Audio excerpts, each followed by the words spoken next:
In soccer, the best, most efficient form of myth-making happens at the FIFA World Cup.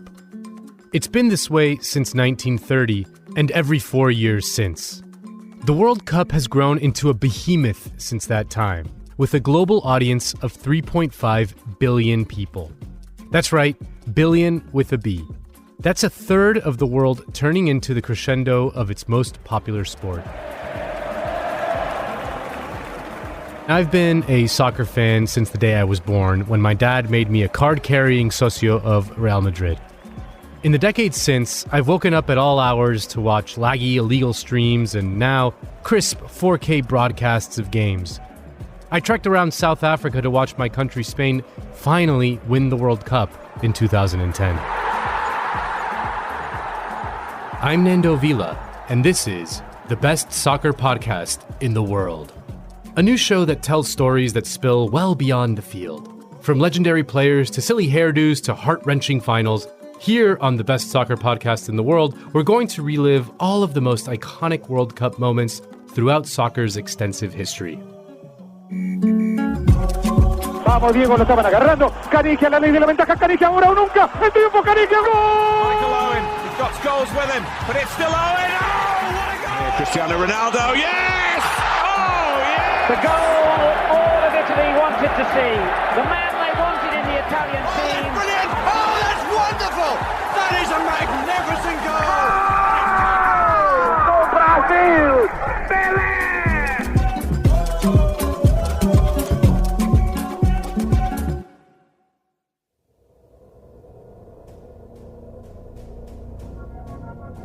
Take a breath. Soccer, like all of existence, comes down to just a series of breaths. In, out, goal, save.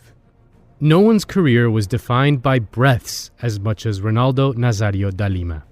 The steady sniper exhales while shooting. The puffed-out cheeks as he turned on the afterburners to power past his marker yet again. The pause just before the finish. And now the breakout is on, led by Dugarry. And Brazil struggling to get back. Vieira. Emmanuel Petit! 3! Made in Highbury. Finished in Paris. The World Cup belongs to France. And those few cursed gasps when he couldn't breathe during a seizure that nearly took his life and robbed Brazil of a World Cup. I had a conversion and I was inconscient for 3-4 minutes. You string all those breaths together and you have a career. A player who could literally take your breath away when he was at full sprint. In a few short years, he transformed himself from Ronaldinho, as he was known when he was a youngster, to El Fenomeno, the nickname he's most remembered by. It's hard to describe just how good Ronaldo was in his prime. Ronaldo was one of soccer's chosen ones, regardless of the many matches he missed through injury. What would he have become without all those lengthy setbacks? And perhaps the most tantalizing question, what would have happened had he not collapsed before that 1998 final? When you're there and you breathe the competition, it's a lot of pressure. Doctors call me to another room and will not play. And I say, no, it's not possible. I want to play. It is without a doubt one of soccer's greatest mysteries. Ronaldo's story feels like it was scripted by soccer's best screenwriters. His tale tying together the bitterness of his injuries and the suffering required to overcome them, driven forward by his love of the goal. Ronaldo on a run, this is danger. Ronaldo into the area!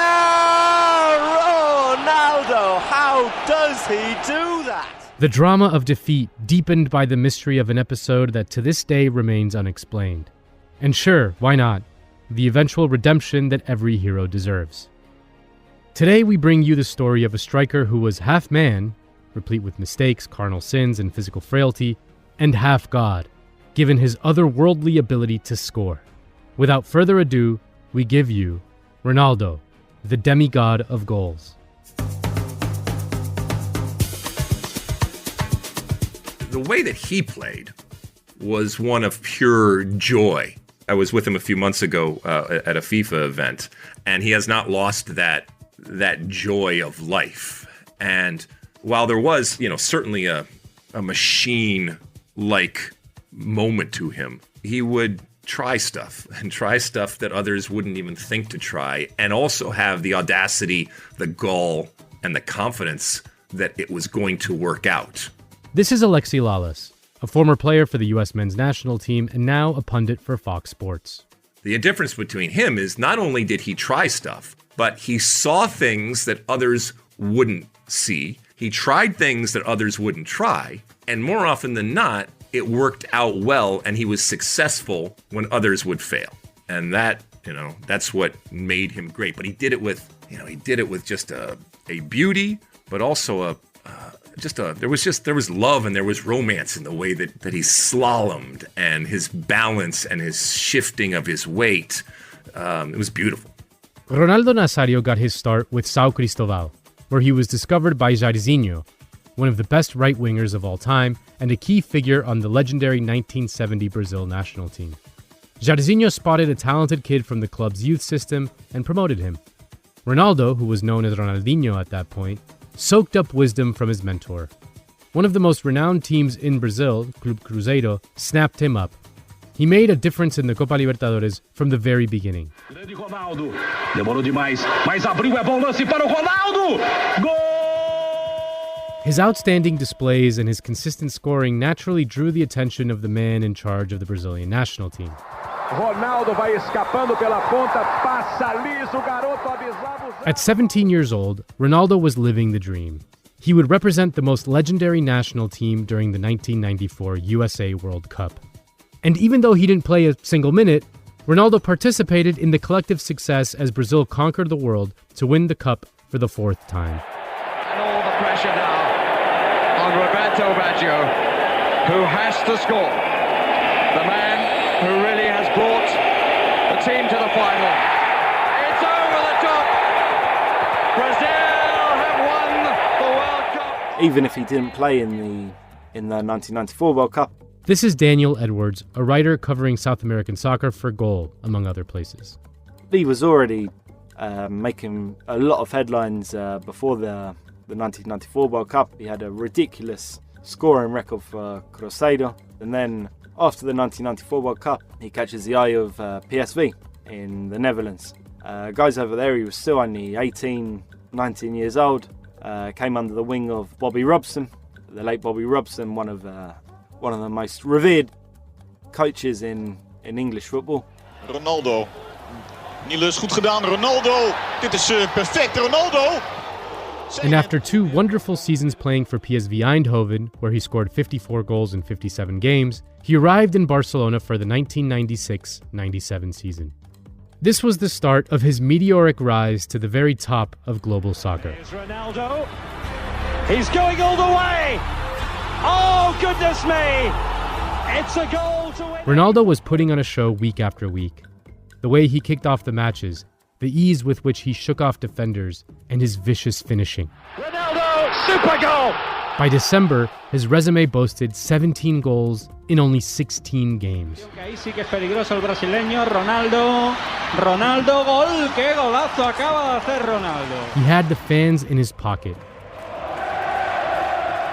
The love affair seemed ready for an official extension with a salary bump that better reflected Ronaldo's status. A press conference announcing the deal involved a lot of hugging. However, disaster struck 8 hours later. While renegotiating his contract, Barcelona thought there was an agreement in place, with Barcelona president Josep Luis Núñez saying he's ours for life. But when the parties reconvened the following day, the agreement collapsed. Núñez had to admit, it's all over. Ronaldo is going. Ronaldo's time at Barça lasted just 1 season. Ronaldo would sign with Inter Milan after scoring an unprecedented 49 goals in only 47 matches, winning 3 titles and supplying one of the best individual seasons on record. It was Inter's turn to enjoy the new phenomenon in international soccer. Playing for Inter, he scored 34 goals in 47 matches. And during his debut season in Calcio, he took home the UEFA Cup. This is James Richardson. He hosts the Totally Football Show, and in the 90s, he covered Italian soccer for Channel 4 in Britain. If there's one game to check out, it's the UEFA Cup the UEFA Cup final with Lazio, which he effectively just wins on his own. I mean, the clips that you see are generally from that game of him on I call it a pitch, but it was pretty much a kind of potato field. He's just dancing around with the ball glued to his feet, spinning this way, that way, manoeuvring through impossibly tight corners, running down the sideline, leaping over tackles. It was amazing, scoring goals. He was fantastic. Already recognized as potentially the world's biggest star, he arrived at the World Cup ready to prove it. France, 1998.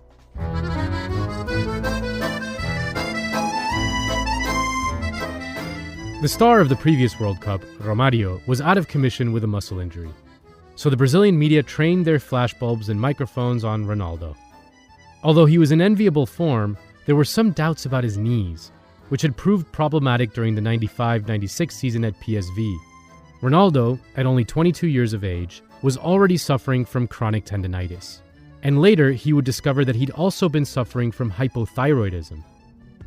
From an early age, he'd been battling this thyroid problem, which kind of made him gain weight, almost doing nothing. He almost couldn't treat it because a lot of the medications which are available to treat this kind of illness are on the list of banned substances. In fact, it was a weight loss supplement, I believe, which took down Diego Maradona, famously in the 1994 World Cup. He was probably very wary of repeating that kind of mistake with any kind of medication which could help him with this thyroid problem. None of this diminished the high hopes for him ahead of France 98. Brazil was aiming to defend their title with the roster crammed full of legends. Roberto Carlos, Cafu, Dunga, Rivaldo, Bebeto, Edmundo, Denilson, and of course, El Fenomeno Ronaldo. Going into the 1998 World Cup, no other player had the presence of Ronaldo. Not Zidane, not Del Piero. None of the other guys could compare with Ronaldo. That was going to be his World Cup. It seemed that he was destined to win it from start to finish. After a comfortable group stage where Brazil defeated Scotland and Morocco, they reached the round of 16 against Chile. Ronaldo didn't disappoint. Once Chile had been dispatched, Brazil went on to conquer Denmark in the quarterfinals. And then, in the semifinals, Brazil went up against a spectacular Holland side, led by Van der Sar, Stam, Bergkamp, Kluivert, Cocu, Seedorf, and Davids. Here's Ronaldo!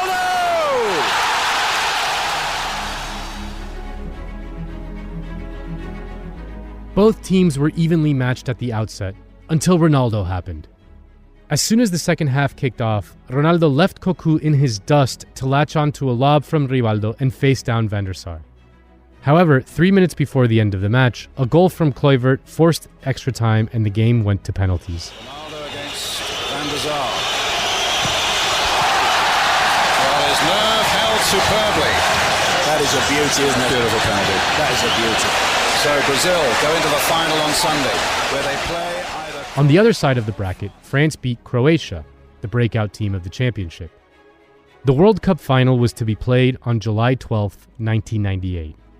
On that day, something happened. Something that has yet to be fully explained. It was a surprising, fleeting moment, barely a minute long, but the consequences have rippled outward for much longer.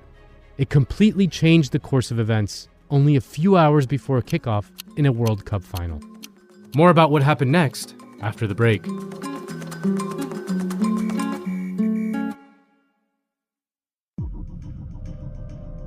There are many versions of the event, some contradictory, and very few established facts. The point is that Ronaldo couldn't be Ronaldo in a final where everyone expected the real Ronaldo. On the day of the final, after lunch, the Brazilian national team players went to their rooms to take a short nap before the same old game day ritual of snack, quick team talk, and bus ride to the stadium. Ronaldo and Roberto Carlos were sharing a room. Ronaldo fell asleep quickly, and his roommate, who was watching Formula 1, suddenly started yelling for help when he realized that Ronaldo was having a seizure. The doctor showed up and everyone else left the room. He examined Ronaldo and let him rest. When he woke up and regained consciousness, he didn't remember anything. He was immediately taken to a clinic so they could run all sorts of tests on him to find out exactly what had happened and whether or not he was fit to play in the final. Meanwhile, Brazil manager Zagallo was naming the starting 11 in the team talk before leaving for the Saint-Denis Stadium. At that point, it was unclear whether Ronaldo would end up dressing or not. On the way to the stadium, there was nothing but silence. Brazil was the heavy favorite, but only because they had Ronaldo, the best player in the world, the man who could single-handedly compensate for any collective deficiencies. What would happen if their biggest star couldn't play? The final was scheduled to start at 9 p.m. local time. A few minutes past 8 p.m., FIFA handed out team sheets to the journalists. That was a very, very bizarre occurrence. A few hours before the match, the reports start coming in on the TV, on the news, that Ronaldo's had a fit in his hotel room. He was suffering convulsions or epilepsy. No one really knew what was going on. It looked absolutely certain that he wouldn't play, that he was in no fit shape. Tafarel would man the goal, Cafu, Baiano, Aldair and Roberto Carlos in defense, Cesar Sampaio and Dunga as a double pivot, Leonardo on the right wing, Rivaldo on the left, Bebeto and Edmundo up front. What? Impossible. Did Ronaldo get benched? The journalists were in chaos. But minutes later, there were mutterings about a possible change-up to the team sheet. This was basically because, just when the team was about to head out to the field to warm up, Ronaldo appeared in the locker room. Mystery over. Ronaldo was playing. Right before kickoff, it's confirmed that yes, he's okay, he's recovered, he's going to be taking the field, but he was an absolute shadow of what he had been for the whole tournament against France. Minutes later, Ronaldo had taken the place of Edmundo in Brazil's official starting lineup. He stepped onto the pitch to warm up as if nothing had happened. None of the barrage of tests at the clinic had turned up anything. The match got underway. After just a few minutes of play, Ronaldo crashed into the French goalkeeper Fabien Barthez and laid splayed out onto the ground.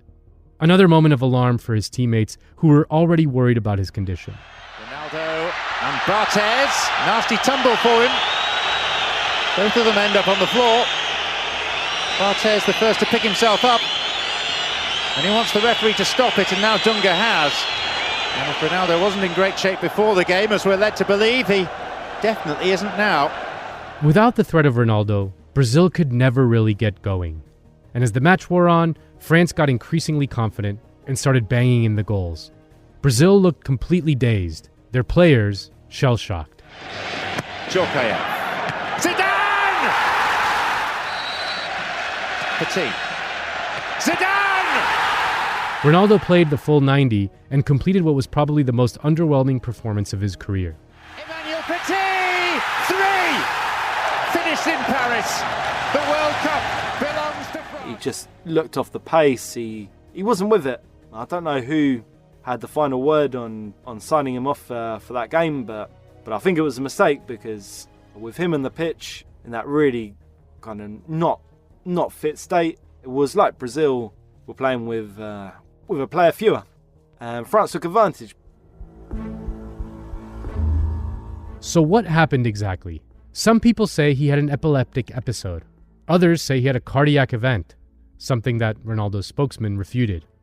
Just as they refuted a Brazilian sports report which suggested that a lidocaine treatment for the pain in his right knee had caused the whole thing. According to the report, the drug accidentally leaked into a vein, spread quickly through his bloodstream, and led to the seizure. Still, something had to have caused the reduced blood flow, although it's not exactly clear what. However, this would not be the last painful chapter in Ronaldo's career. In fact, it was only the beginning. Fast forward to April 12, 2000. Final match of the Italian Cup, Stadio Olimpico in Rome. With Lazio leading 2-1, Inter's coach Marcelo Lippi subbed out Roberto Baggio for Ronaldo, who had just gotten the all-clear from the doctors to play 2 days earlier after being sidelined for 141 days. And 6 minutes after stepping onto the field, on one of his lovely trademark dashes, bicycle included, Ronaldo tore his patellar tendon, the same patellar tendon that had tortured him since his days at PSV. The moment started the clock on an ordeal that would keep Ronaldo out of action for 522 days, A harrowing experience full of setbacks, flare-ups, pain, suffering, uncertainty, and many, many shed tears. Any other man would have given up, but Ronaldo proved his preternatural resolve. The chosen ones write their names in the history books, not just through their play, but also their grit. That's the case for Ronaldo and his recovery, arguably one of the most impressive tales of endurance in the sport. In fact, during the 4 years that passed between the 1998 and 2002 World Cups, Ronaldo only played 3,200 minutes and 52 measly games, something unheard of for a star of his caliber. More about what happened next after the break.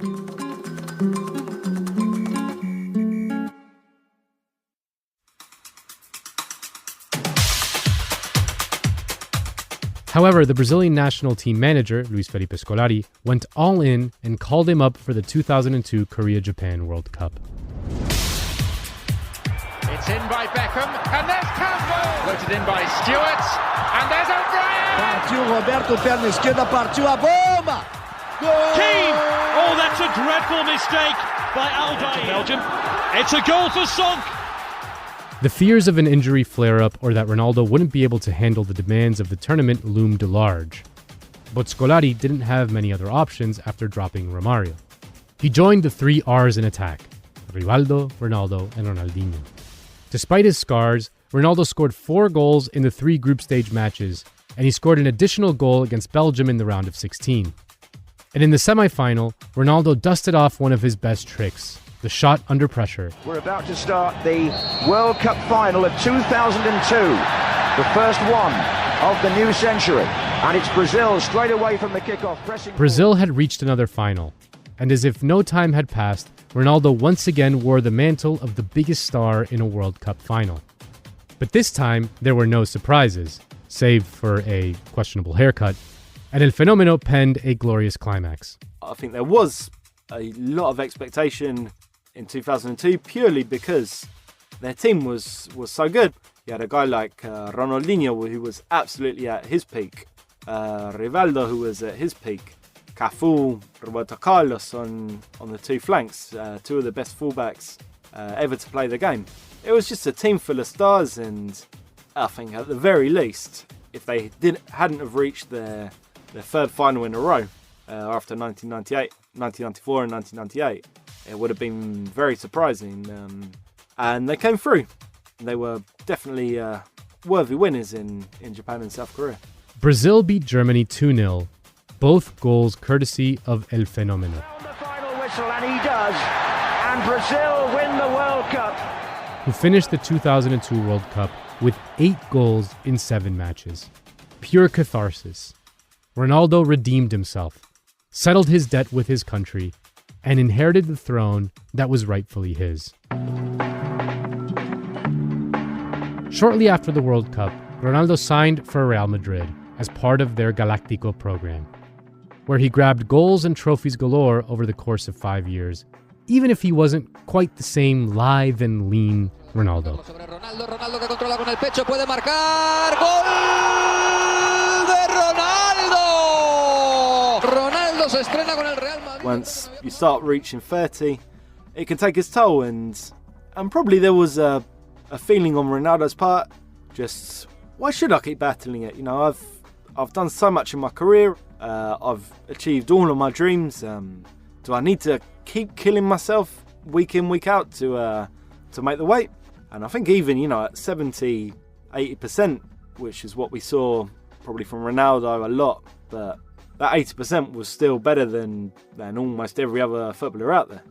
He wore AC Milan's jersey and eventually retired with Corinthians, where he would place one final jewel in his crown by winning the Copa Libertadores. No one has ever become quite as synonymous with the goal and the sprint just before the goal like Ronaldo Nazario, a number 9 unlike any other, the best pure striker in soccer history, a master of the darting sprint, of uncanny premonition, and of ruthlessly efficient finishing. Ronaldinho botou na frente! Goal! He had this incredible grin, which made you like him, which made you enjoy watching him. His football brought a smile as well. We talked about the Fantasista and how they bring something, the unexpected, the inexplicable to a game. how they defy the calculations. That's what Ronaldo was doing. He wasn't a number 10, he was a goal scorer, but he could do anything. People talk about players being a cheat code. I mean, that's what he was.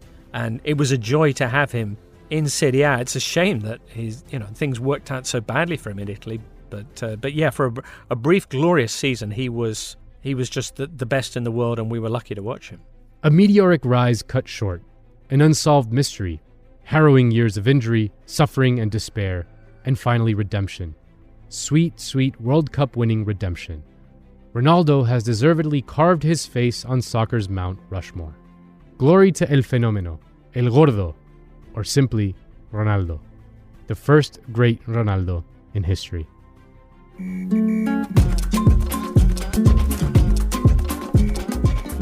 The Best Soccer Podcast in the World is a production of Exile Content Studios in partnership with iHeart's My Cultura podcast network and is hosted by me, Nando Vila. Produced by Ana Isabel Octavio and Zach Lee Rigg. Written by Zach Lee Rigg and Fermin Suarez. Production assistance by Stella Emmett. Our executive producers are Isaac Lee, Rose Reed, and myself, Nando Vila. Our executive producers at iHeart are Giselle Bances and Arlene Santana. Sound design by Hugo Mendoza. Our awesome theme song is by Lou J. Special thanks to all the voices that participated in this episode: Alexi Lalas, Daniel Edwards, and James Richardson. For more podcasts, listen to the iHeartRadio app, Apple Podcasts, or wherever you listen to your favorite shows.